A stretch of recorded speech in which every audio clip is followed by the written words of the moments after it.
Hey guys, I'm Tim with Original Strength, and this week I wanted to talk to you about catching a case of the sits.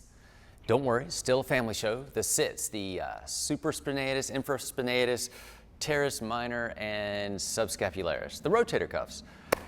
If you've ever injured your rotator cuff, you know it sucks. And traditionally, rotator cuff repair is open chain exercises with very light dumbbells or bands. They're, very natural feeling, right? I mean, this feels natural.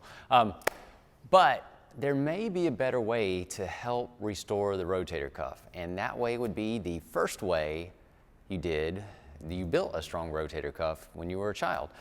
So I'm gonna show you, this is phase one of making happy, healthy shoulders and restoring your rotator cuffs to their proper full glory. Phase one, that means we'll probably have a phase two, but that won't be today. So phase one would be doing closed chain exercises like you did when you were a child, like bearing weight, so that your rotator cuff can remember or relearn how to do its job and centrate the joint. So this would be step one in phase one, and it might just be that we hang out here and breathe. Because remember, we want to move where we can and without moving into pain.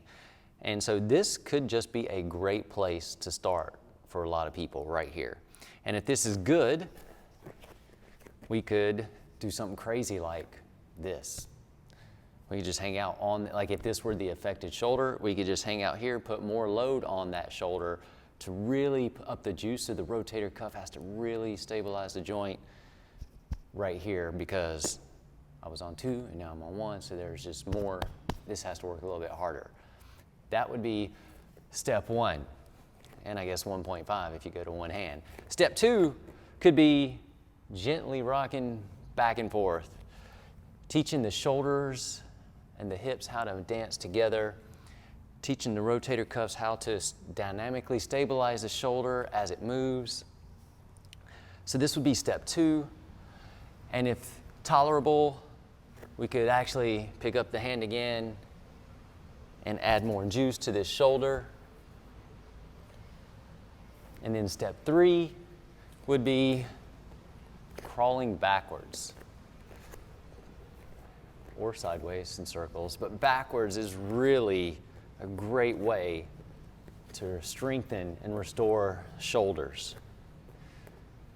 Forward crawling's good, but when I crawl backwards, I'm really upping the juice, really stabilizing that joint, teaching the shoulders and the hips how to move together. And it's also gentle. Again, this is closed chain, and we're keeping everything out here for now in phase one. But those three things, and it's really 5 things, but those 3 things are great for shoulder rehabilitation and helping the rotator cuffs. They're great for getting rid of the sits. So give that a shot if you're struggling with your rotator cuffs, or if you just want healthy, happy shoulders. Those 3 things right there, done daily or often, almost daily, healthy, happy shoulders. All right, guys, give that a shot.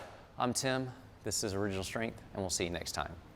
To learn more, consider attending an Original Strength workshop. Visit originalstrength.net. To train with Tim, go to osi-online.com.